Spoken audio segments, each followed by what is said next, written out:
જય માતાજી મળે. અમર દાદાના છોકરાનો છોકરો. બાય પી રણા દાદા. જય બાપા જય ઉમા સાહેબ. મેન ગાદીપતિ.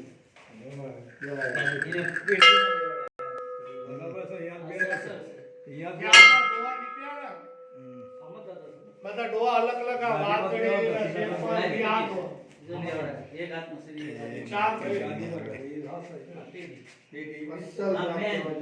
મેન આ મેન બોસ આ પછી એના ચાર દીકરા આપણે સમજવા જેવું છે અમર અમાર આમત નો તે ઈ આયા ના ગામમાં પછી એમ બધા છે આ બે ભાઈ આયા લાગ્યા છે એટલે અમને ઇતિહાસ ખબર એ પછી ગોદાવરી પર જે આ ઠેક્યા બધા વાકડી ને બધા પીપળી ઈ આમ છે ઈ જગ્યા છે દીકરા ના વા પુંજો દો જો આપણે દીકરા જાય છે